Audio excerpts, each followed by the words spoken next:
പാകിസ്ഥാൻ മുൻ പ്രധാനമന്ത്രിയും പാകിസ്ഥാൻ തെഹ്രീക്ക് ഇ ഇൻസാഫ് പാർട്ടിയുടെ സ്ഥാപകനുമായ ഇമ്രാൻഖാൻ താൻ ജയിലിൽ നേരിടുന്ന പീഡനത്തിന്റെ വേദന വീണ്ടും പ്രകടിപ്പിച്ചു.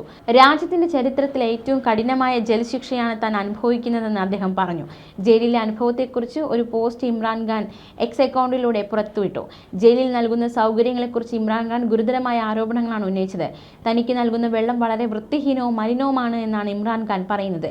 തന്റെ കുടുംബം അയക്കുന്ന പുസ്തകങ്ങൾ മാസങ്ങളായി നിർത്തിവച്ചിരിക്കുകയാണെന്നും ടിവിയും പത്രങ്ങളും കാണുന്നതിന് തനിക്ക് വിലക്കേർപ്പെടുത്തിയിട്ടുണ്ടെന്നും അദ്ദേഹം കുറ്റപ്പെടുത്തി.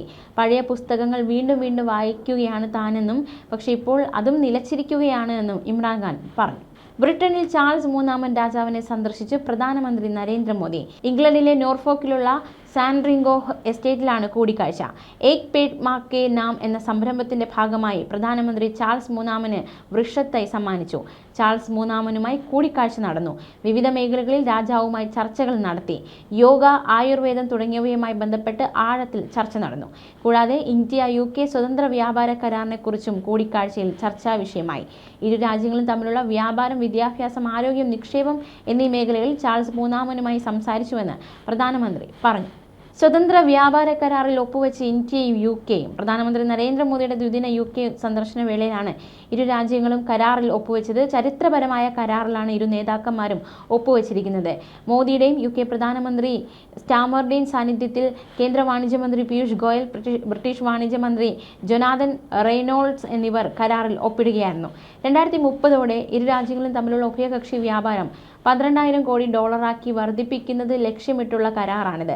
സാമ്പത്തിക വളർച്ചയ്ക്കും തൊഴിലവസരങ്ങൾ സൃഷ്ടിക്കുന്നതിലും പുതിയ മാർഗങ്ങൾ സൃഷ്ടിക്കുന്ന കരാർ ഇന്ത്യയിലെ യുവാക്കൾക്കും കർഷകർക്കും ഗുണം ചെയ്യുമെന്നാണ് നിഗമനം. തായ്ലൻഡിൽ നിന്നും കംബോഡിയയിലേക്ക് അതിർത്തി കടന്നെത്തിയ F-16 യുദ്ധവിമാനം ബോംബിട്ട് തകർത്തു. 12 പേർ മരിച്ചുവെന്നാണ് പ്രാഥമിക വിവരം. ഇതിൽ 11 പേരും സാധാരണ പൗരന്മാർ. തായ്ലൻഡിന്റെ 6 F-16 വിമാനങ്ങൾ അതിർത്തി ഭേദിച്ചുവെന്നും ഇതിലൊന്നാണ് തകർത്തതെന്നും കംബോഡിയ അറിയിച്ചു. സൈനിക ലക്ഷ്യമാണ് തകർത്തതെന്ന് തായ്ലൻഡും വ്യക്തമാക്കി. അതിർത്തിയിൽ ഇരു രാജ്യങ്ങളും തമ്മിൽ വെടിവയ്പുണ്ടായി.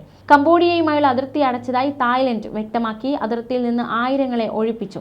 817 കിലോമീറ്റർ നീളമുള്ള അതിർത്തിയാണ് തായ്ലൻഡും കംബോഡിയയും തമ്മിലുള്ളത്. കംബോഡിയ ഫ്രാൻസിന്റെ നിയന്ത്രണത്തിലായിരുന്ന സമയത്ത് അവരാണ് ഈ അതിർത്തി നിർണയിച്ചതെന്നതും ഏറെ ശ്രദ്ധേയം. ഇരു രാജ്യങ്ങളും തമ്മിൽ സഹകരണമുണ്ടായിരുന്നെങ്കിലും താ മൗൻ തോം എന്നീ ക്ഷേത്രങ്ങൾ ഉൾപ്പെടുന്ന മേഖലയെ ചുറ്റിപ്പറ്റി ഇരു രാജ്യങ്ങളും തമ്മിൽ പ്രശ്നങ്ങളുണ്ടായിരുന്നുവെന്നാണ് അധികൃതർ വ്യക്തമാക്കുന്നത്. അതിർത്തിയിലെ പല മേഖലകളെ ചൊല്ലി ദീർഘനാളായി തർക്കങ്ങളുണ്ട്.